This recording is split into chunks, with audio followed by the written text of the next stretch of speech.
And now for part 2 of the Beatles conversation.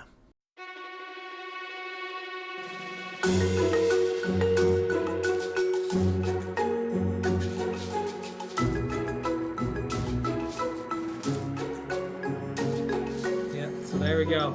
Now, if you ask me if you ask me my top 5 again, I'll probably change it. Okay, so don't top, do that again. top 5 for you would be... No, just kidding. Oh God, no! There's an endless loop of you saying your top 5 and they're all until different. until it's just and then okay. So I guess one. Okay, here you go. And I'll give you my. Was there a special mention? I'll give you a least favorite. I'll give you an honorable mention. I'll give you Okay, honorable mention. Now, see, my least favorite song though. If I had to say a least favorite, It better not be one of the most popular ones. No. It's a song. It's a deep cut from Magical Mystery Tour. There's a song called Blue Jay Way, and I don't like that song. That song's kind of weird. It's a George Harrison sang song. Do you skip it whenever it comes on? Yeah. Oh, let's see. My hot take, least favorite song. A hot take and this is in the running for least favorite, and this is, I'm gonna get yelled at, but I don't like Yellow Submarine. Really? I don't like Yellow Submarine. I think it's boring, and I think it's overplayed. I mean, I definitely think that's out of all their songs. I mean, with how I say that, but I have the Yellow Submarine right here. I mean, like, it is the most like Beatles thing that you can think of. Like, when you think of Beatles, you think of Yellow Submarine. So yeah. I mean, like, anyone who knows you're a Beatles fan would be like, "Oh, hey, here's Yellow Submarine. Jesse would like this," and you're like, "Oh, thanks." But then you're like, "I really hate that song." It's just it's one of those thanks, I hate it moments. But yeah, I mean, it is like, out of all the Beatles songs, it is very and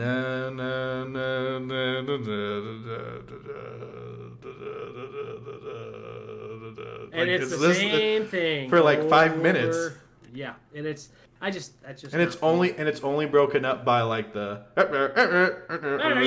Cut the cable. You know, kind of thing. Yeah, because they were talking about that. I did see an interview with Ringo whenever they did an interview in the studio where they recorded it all, and like for that part of the song or whatever, they had like Ringo was in the closet screaming. He's like, "Cut the cable! Cut the cable!" And they recorded the whole thing or whatever. And, you know, John's got his full steam ahead, Sergeant. Full steam ahead, Sergeant. You know, just like that part's cool, but like the rest of it is just so.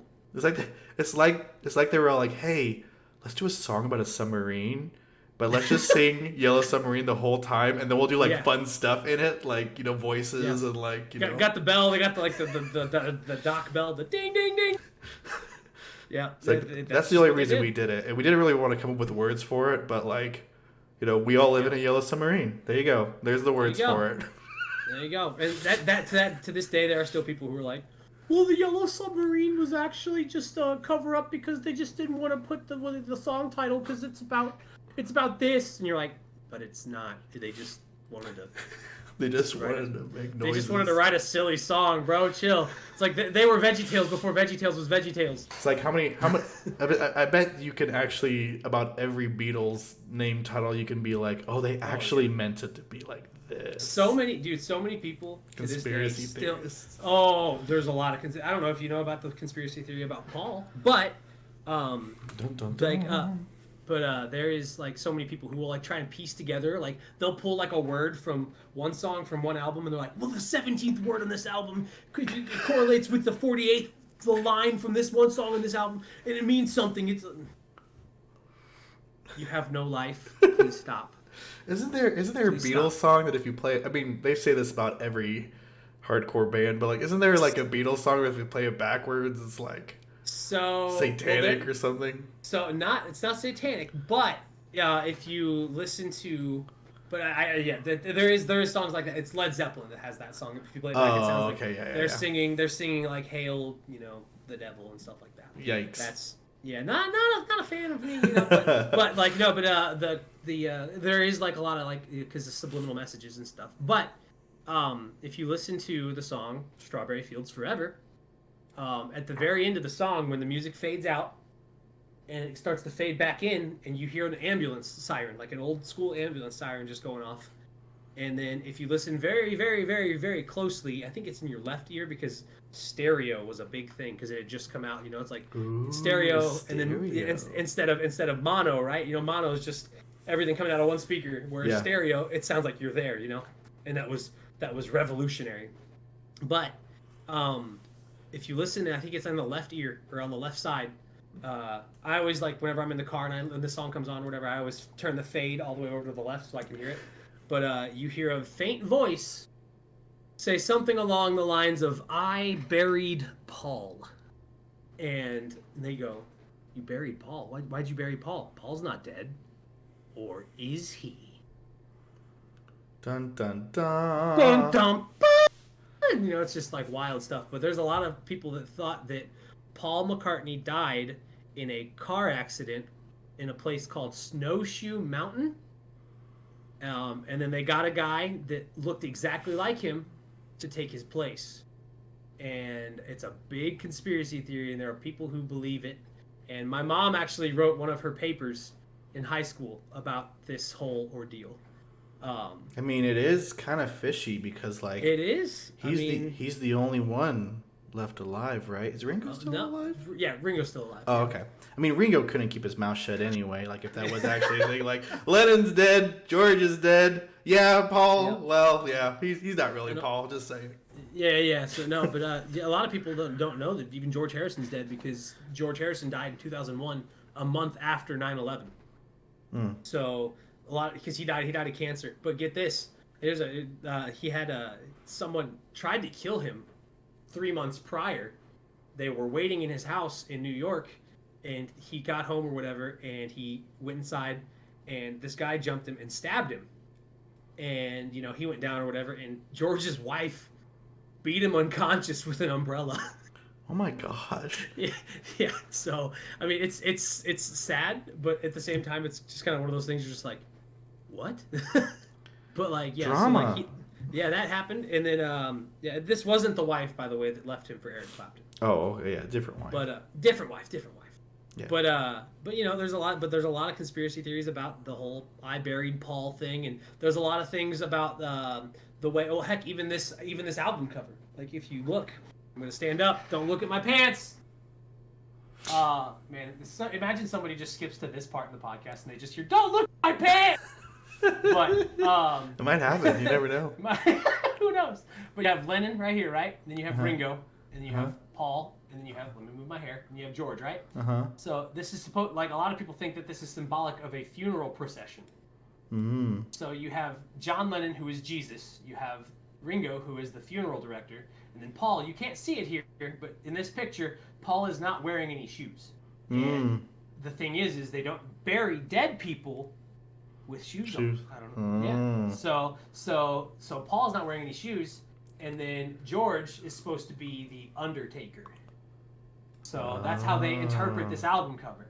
So it's almost like they bought into the whole like thing about like they bought because they knew, you know, a lot of people like because like whenever it was I think first the fiction of him being dead was made up by these bored college kids on a local college radio station back in the 60s.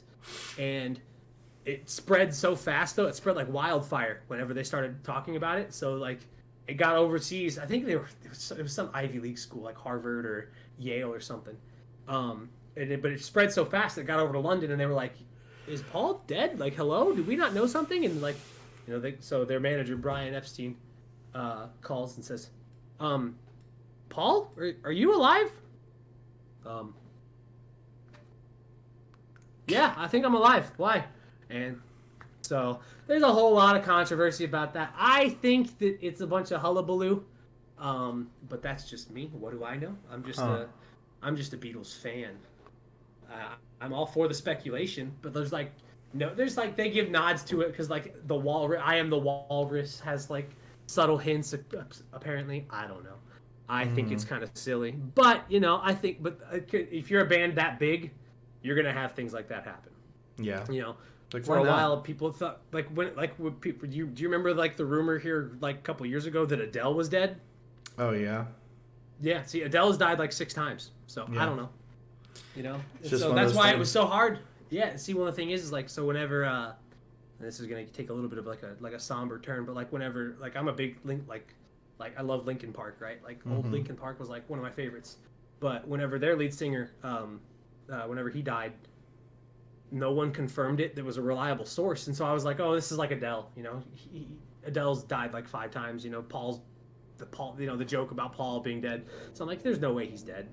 And then like it's just more and more sources started confirming it, and I was like, oh God, please don't be true. Please don't be true. And then it was. But like, it's just like, you know, all these things that like, and it's all because you have some bored college kids, you know. So and, you know they got it right with this with Chester Bennington, but like it's just, you know, one of those things. But yeah, you're gonna, if you're as popular as that, you're gonna have these kind of things that surround you. People will look for the slightest bit of, just because it gets clicks, it gets views, it gets, you know, back in their day, it got them publicity, it got them listeners, you know. And so those dang content creators. Those darn content creators. I'm gonna hunt them all down. Oh man. I mean, there are so many just things about the Beatles, and I mean, I had heard like a little bit about that, but that was all new information to me pretty much. It's pretty cool. I had no clue. Yeah. It's pretty wild stuff. That's sure. About, you know, my music, like my favorites would be the songs that would be everyone's favorites. I mean, I really don't know enough of the songs to be like you and name 5 to 10 songs that aren't like the number 1 hits. Yeah. So you know, mine are the classics. But did you even? Oh no, you did say your least favorite song. But yeah, conspiracy theory took a hold of the conversation. It was great for a period of time. So kind of changing a little, you know, sidestepping a little bit. The movies. I mean, you know, the Beatles were such a big sensation that not only were they, you know, the girls loved them, music was great, but like they even made movies about them. Like, you really can't say that about any other bands. Yeah. Like, hey, let's make movies. Not at the time. That's for darn sure. Yeah. Yeah, they that was one of those things that I don't think that originally they had wanted to do, but you know, hey, they So you think that was like a manager or like a it was a we're already making this much money. Let's make some more. This more money, yeah. You know? And so I think that was part of it, I think, personally. I mean, but like at the same time, they always said, now, if you had to guess which of the Beatles was that the public deemed the best actor of the Beatles, who would it have been? Oh, gosh. Jeez. I mean, I've seen Paul in movies. Yeah. But I don't know if he would be deemed the best. George? Okay. Oh, hey, you've already eliminated 2, so now you got a 50% chance. Not Ringo. No. Not Ringo! No! What? Why? Mm-hmm. Well, they just said that the way he did things was just like, it was like he didn't even need to be told how to say a line. He just knew how to do it. Really? Or like, you know, his level of like intellect when it came to that kind of thing was just insane. I mean, they do say there's something about a drummer. Yeah. It's all about that performance. You're darn right. And you know, so they say that he was like unanimously like the best of the actors of the Beatles. Really? And really? And I lied earlier. I said it was 4 movies. There's actually 5. Oh. Oopsies. Because it's Hard Day's Night, Help, Yellow Submarine, Magical Mystery Tour, and Let It Be. So, I forgot about Magical Mystery Tour. I haven't seen any of these. Okay. What are they even about? Like, I'm pretty sure I maybe watched a scene of one, but don't ask me which one it is. But like, what are they? Like, what are they? I'm pretty sure I had because I had a copy of Hard Day's Night when we were roommates in college. I know I did. I don't know if I ever watched it though. Yeah. You might have caught it.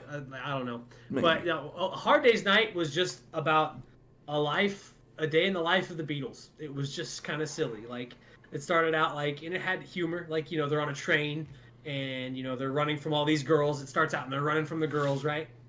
And they make it all on the train, and Paul's father is with them, and he's they you know they're performing on the train or whatever, and they've got like Paul's father likes to, or his grandfather likes to get into like mischief, so like the grandfather's always running off and doing his like trying to talk to girls and things like that, and like, he's always trying to have to like reel him in and be like, I'm sorry ma'am, you know, all this stuff, and then like they go to like a studio and then they record a set on the studio, and then Ringo gets sad, and then Ringo goes off and like they play like Ringo's theme. Oh and, my gosh! Like it's like the comical, like there's like a scene where there's like a construction like area, and it's mud, and the woman is walking through, and Ringo sees her and he goes, oh no, hold on. So he takes his coat off and he lays it down so she can walk across it and not get muddy, and then he picks his coat up again and then lays it in the next mud puddle so she can walk across it and not get muddy, and then she just keeps going until eventually he sets it over one, and it's like a manhole cover, but there's no manhole. So she steps up and she just falls down, and you're just like, what? And it's just like, it's one of those like little comic relief kind of things. But like, and that was really Hard Day's Night. It was just like A Day in the Life of the Beatles. The second one, Help, was a little bit different. It had more of a storyline. It was definitely different. It was kind of like they had like Ringo had like a magic ring, and like he could do different things, and like this group of people was trying to get his ring, and there was like a bunch of mad scientists, and it was basically a satirical take on like one of the early James Bond movies. Oh my gosh. Was Help, and it was so silly, to say the least. So silly. It was so silly, dude. Like, it was like the scenes from it are like, it's just kind of funny. But yeah, like it was just like this, like the British Secret Service was in it and all this stuff. But it was like, like they drew a lot of the influence from like the 1960s like Batman movies and like 007 and like stuff like that. And so they had a lot of like the spy themes, like like one of the like the opening theme is like this like James Bond-esque, like just it's like got this like really like spy sounding guitar. It's actually really funny. Spy sounding guitar. Like it's like it's like perfect. It's so good. So were these like glorified music videos? Like, was it kind of like we're making these to show music, or we're making these literally just to make a movie? So they did both. I mean, there were segments of. I mean, you could kind of almost like put it almost like it was like an extravagant play, because there was lots of dialogue and there was lots of content between the music, but like one song, dialogue, another song, dialogue, another song, and then it just kept going until they reached the end of the film. But, is there one about like where they're in a field and there might be a tank? Yeah, Help. That's Help. Yeah, that's Help. Okay, I think I've seen that one. Yeah. I mean, like that scene. It's a weird one. Yeah, it's a weird one. That's probably, and I say that's the weird one, but they're all weird. So, like Yellow Submarine is a cartoon about them having to save Pepperland from the Blue Meanies, and I think I already showed it. Yeah, so like I have the Yellow Submarine. And the Blue Meanie? I do. So I actually don't have a Blue Meanie. Oh, and that's Hermione Granger. Don't mind her. No, that's not her. That's not Hermione. That's Jenny. Thank you. My wife would be so mad at me right now, dude. If I don't know the names of Harry Potter characters, she's mad. Harry Crotter. Harry Crotter. See, but you have this is the Beatles in the Yellow Submarine movie. Oh, nice. As Lego minifigures. That's cool. But yeah, so it was just like they had to save the Pepperland from the Blue Meanies, and it was weird. And then Magical Mystery Tour was weird. They had like shovelfuls of spaghetti, and they were throwing them. It was just like, oh my gosh, what is? And then Let It Be kind of went back to the old Hard Day's Night formula of it was they kind of had their like it was just like a musical documentary kind of deal. But there was less dialogue. It was just more about them coming in the studio and kind of arriving and playing music, and then doing their thing. But like Magical Mystery Tour, Help, and I'd say Hard Man, I think probably Hard Day's Night's still my favorite, just because it was one of the first ones that I watched. Yeah. And it was just, I liked it. Like it was just, because it kind of gave it gave more character to the Beatles, as individuals too. Yeah. Because just like their like whenever at one point or whatever, like they're showing they're on TV and they've got the guy with the big old camera and it flashes across the screen. It says Paul McCartney, and then the next one it shows George playing his guitar and it says George Harrison, and then it shows John Lennon, and John Lennon was married at the time, and so it said John Lennon, and in parentheses underneath of it it said, "Sorry girls, he's married." Like it's just like silly little things like that, But I think. I think that's probably my favorite though. Out of all, I loved Help, but Magical Mystery Tour and Yellow Submarine were weird. Much. Yeah. Probably that British humor, the British old humor. I gotta remove Ginny Weasley. She's not allowed to be on the. I mean, I got her last name right though. That is true. Let the record show that I did end up correcting myself. This doesn't have the Beatles in it. But, I mean, it's kind of a special mention just, to kind of end the movie conversation. But Across the Universe, I've never seen it. Lucas, don't do this And to I'm me. pretty sure you were watching this when we were roommates in college and we never did. Yeah, I really like that movie. I think it's really It's just pretty much, it's just pretty much a movie about that has the Beatles song in it, kind of flowing the movie, right? Flowing the storyline. Exactly. So it's and kind of like Moulin Rouge, but not. Yeah. So, but I think because it just blends the songs. So it takes the storyline. They make the characters in the songs like they have a character named Polythene Pam that is a character in the Abbey Road album, and she is somebody in the movie, but just like different guys, like Jude is the main character, from Hey Jude. Hey Jude. And it's I think it's a very good nod, and the soundtrack for it is actually really good. I'm very, very critical of people who try and cover Beatles songs. It's the ultimate compliment to the Beatles, I think, but I really think it's so hard to do a Beatles song well. Yeah. And they did it for that whole album. There wasn't a single song on there that I was just like, "Oh, this sucks." If you have the chance to watch the movie, I highly recommend you do. It's because it's got one of my favorite. I'll tell you, my favorite song from that soundtrack is the song that I should have probably still put now. And if you ask me my top 5 again at the end of the video, at the end of the podcast, another honorable mention coming up. Yeah. The song called "I've Just Seen a Face" from the Help album. It is the whole scene around that part in the movie is they're at a bowling alley, and he's just now finding out he's in love with this girl, right? And the song's called "I've Just Seen a Face," and the opening lyrics are, "I've just seen a face, I can't forget the time or place where we just met," and there's a whole big choreographed thing where they're all sliding down the bowling alley lanes and.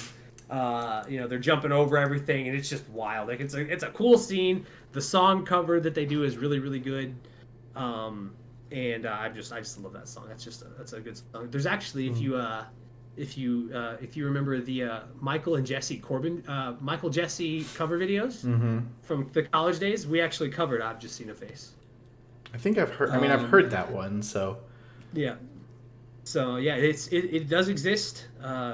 Shout out to Corbin LaFawn. He's a homie. He's been on the podcast. Has he been on the podcast? So has Michael. Yo, let's go. Okay, so I'll take it. So yeah, Corbin and Michael are homies. So. They are. Go back and listen to their podcast. I'm pretty sure we talked about dice and card games with Corbin. Oh yeah. And we talked about digital art with Michael. So I'm pretty sure separate seasons. So, but to wrap up the conversation, I know this is kind of a big part of the conversation, but for the last little bit, we'll talk about this and then we'll wrap it up. But this is kind of the nitty gritty part of it. But have the Beatles? Have they fallen out of favor? Have they become, dare I say, overrated? were they already overrated? Are they underrated to this day? I mean, like, what is the true, because I feel like the Beatles kind of haven't been mentioned lately. I mean, Ringo's still alive. I think there was a period of time when he kind of came out. I can't remember where that was, but wasn't there videos? Didn't he like do videos about stop sending me stuff or something like that? I don't. I guess I. There was something like that. I don't follow as much of what Ringo does hardly anymore because he doesn't really do any like tours or anything, like hardly at all. Like, yeah. I mean, given the man is, 60? He's definitely he's a little bit older 70? than that. 80? He was the oldest He was the old. Paul is, let's see, Paul was born in 1942. My dad is 71. So no, my dad is 72 now. So I'm trying to think exactly because he's 10 years older than mine. So yeah, so he'd be 80, 82 is Paul, and Ringo's even older than that. So hang on one second, I'll ask Google. Hey Google, how old is Ringo Starr? 83 years old. Wow, I didn't even hear that at all. That was crazy. So, yeah, I need to get my... Shut up, Google. No. You said he's 83? 83 years old. So, and he doesn't do as much anymore. And I don't blame him. I mean, when I'm 83 and if I'm 83 and I've if I've got that much money, yeah, I'm not doing anything. I'm going to go chill on the beach. I don't care. Yeah. But I do follow still what Paul does. Paul still releases music from time to time. I have had the pleasure of seeing Paul McCartney twice live. Nice. And I can tell you this, as far as the underrated or overrated thing goes, I can't speak to whether or not they're underrated because I've seen enough people who can they just they packed an entire stadium in St. Louis that just there was no seats left. There just wasn't. Mm-hmm. Sold out show in St. Louis, and I saw him back in 2000 that was before I went to college. It was 2012. I just remember this the man came out, right? He had an opener, and it was, I don't even remember who the opener was, I'll be honest with you. But whenever he came out, probably someone famous. Yeah, probably someone famous that I just didn't care about. You were like, Paul. But yeah, right. I was just like, yeah, move over, Willie Nelson. I'm not here to see you. But no, like he came out, and by the time, this is the timeline. We get there at probably 6:00. The doors opened at 6:30. We got to our seats, and mind you, I paid $170 for this concert ticket. And here's the stage, here's the pit, here's the outer circle, here's the higher outer circle, and then there's this massive circle up here. And I was at the very tip top in the very corner, and I still paid $130 for that darn ticket. But I took my good friend Kevin with me, and we went up there, and it was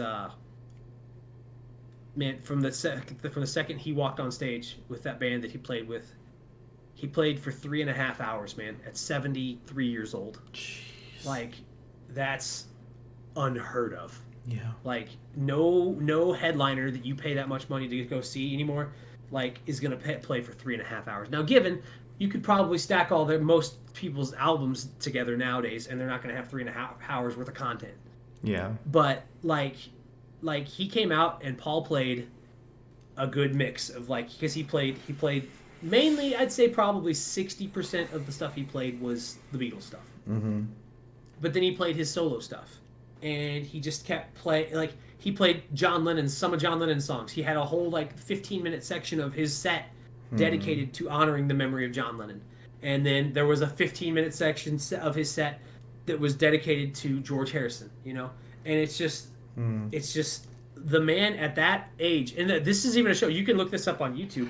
There's actually a video clip of him at that concert in St. Louis where he fell, he was on the top of the piano just dancing around. At 73 years old. Oh my gosh! And he fell, and I was like, "Oh my God, he's dead!"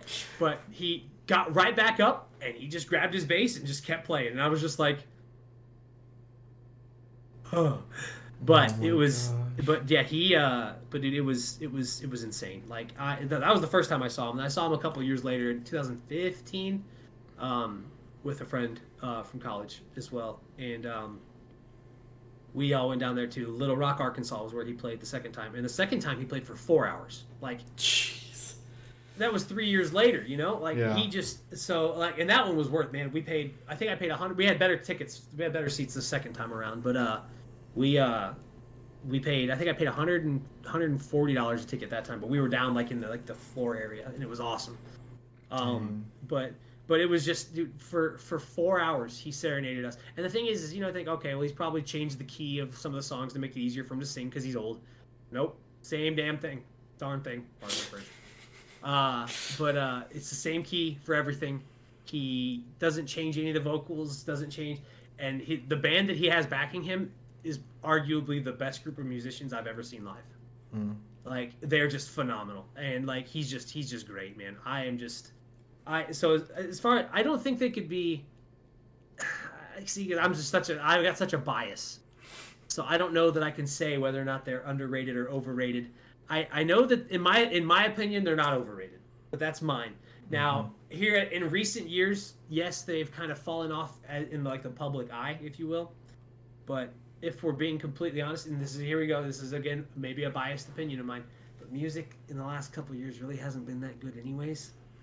Like, yeah, touche. I mean, it just depends on what you listen to.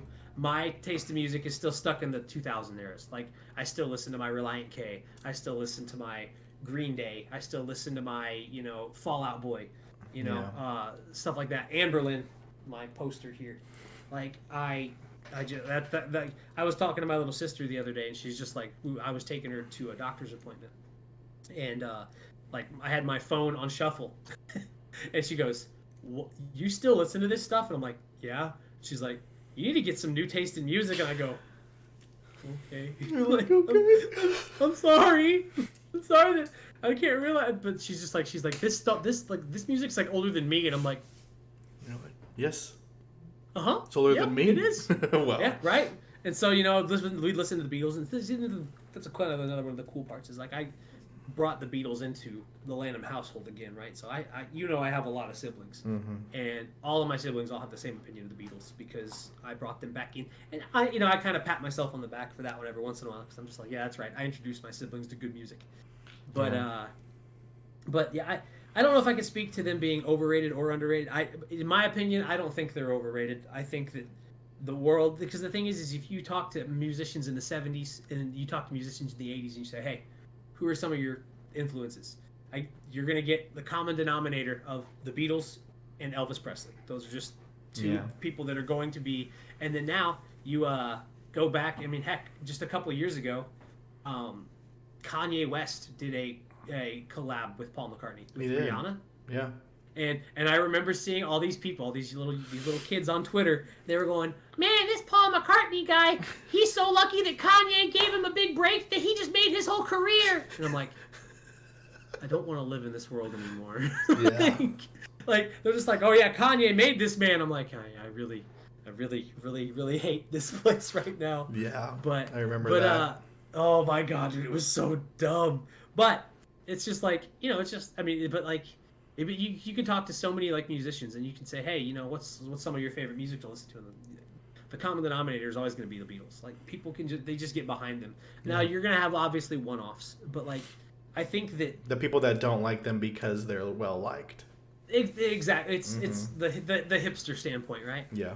But like, I don't like them because they're just overrated. Yeah, they're overrated. It's like, well, what's overrated about them? And then they go, I just don't like their music, man. Yeah. It's like you can just tell me if you don't like them, I'm not gonna be offended by that. Like, it doesn't bother me because I've met a lot of people who don't like the Beatles, and that's fine. Yeah. Like, it's a personal choice, It's like, I like them. I like them a lot, and I think you are missing out if you don't like them. But at the same time, I'm not gonna shove them down your throat, and be like, you need to like the Beatles. But like, as far as I don't know, like, you're gonna have people on both sides of the field, like people that love them. I think there are the vast majority, I'd say, do love them, but then there's the people who don't, And I think that they a lot of times just do that because it's the unpopular thing to be, because you want to stand out. So it's like you ask 10 people and you go, "Oh yeah, I love the Beatles. I love the Beatles. I love them. I hate the Beatles." And you're like, "Oh, why you hate?" Yeah, it's just you hate them, huh? Mm-hmm. Well, why? Just tell me you haven't listened to their music without telling me you haven't listened to their music. Yeah. So and I mean, because the thing is they're as they got older, the music changed so much that there's something for everybody there. Like you can listen to, like, if you like the hard rock stuff, then listen to Helter Skelter. If you like, the country-esque stuff, listen to the song What Goes On. That's a country-esque song. If you like, the upbeat, more kind of pop rock kind of stuff, then listen to, I Saw Her Standing There, or listen to I Want to Hold Your Hand. Yeah. Stuff like that. And so there's something there for everybody. It's just getting them to find that and to get over their own bias. And but I'm not gonna shove it. Like I said, I'm not gonna shove it down someone's throat. But But I don't think that. I think there's if you get the question of, oh, are they overrated or underrated? I think you're gonna get a different answer from everybody. Yeah. Me personally, I don't think they're overrated. But at the same time, I wouldn't say that they're underrated either. I just know that they've kind of here recently. There's just not been as much talk about them because there's Paul's old. He's chilling out. He just celebrated his anniversary. I just saw something he posted on his YouTube talking about it's his anniversary with his wife. So awesome. Happy anniversary to Paul and Nancy. But yeah, I don't know. I think that's my opinion. And I mean, there's going to be people that disagree with that, but that's okay. That's why it is what it is, It's an opinion. Yeah. That's what this is all about. Those opinions that are facts. No, just kidding. Definitely facts. Everything that I have said is a fact, and if you disagree, then I hope you are. That's what this podcast is about. It's about facts. Facts. But remember, facts don't care about your feelings. They don't. Well, I mean, we covered a lot. A lot of stuff. But and you kind of summed up what I think your last thoughts beautifully. So I'm not going to ask you for your last thoughts unless you do have last thoughts. But really, no. I think I've said my piece, except for if anybody's curious. Oh, gee, what's that Jesse guy's favorite Beatle? It's Paul McCartney. Oh, really? There's never a question. I never would have guessed that. Never would have guessed it. Never would have guessed Paul McCartney. It at all. Paul McCartney is like my favorite Beatle, dog. He's so awesome. I love his solo work. I love his stuff, but his Beatles work. And the last thing I was telling you about, whenever the songs that that Ringo did not record the drums on, Paul recorded the drums on, and those two songs are Back in the USSR from the White Album, the opening track from the White Album, and the second track, which is Dear Prudence. Paul played the drums on both of those. So there you go. There's my closing thought, tidbit of information for you. That's a lot of tidbit of informations. But there's too many of them. But no, the Beatles led the world with their music, driving the music industry and truly becoming one of the greatest and most well-known bands in the world. If you have never listened to a Beatles song, trust me, you have.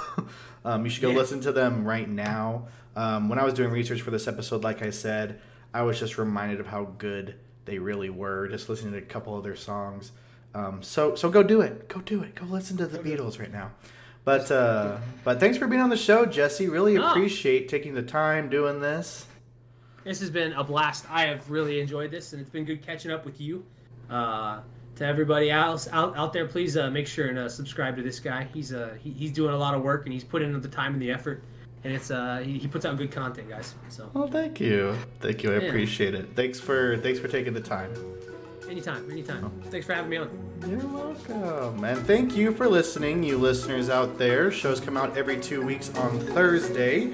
You can find me on Facebook and YouTube or your preferred podcast app. So thanks for listening. Stay safe out there.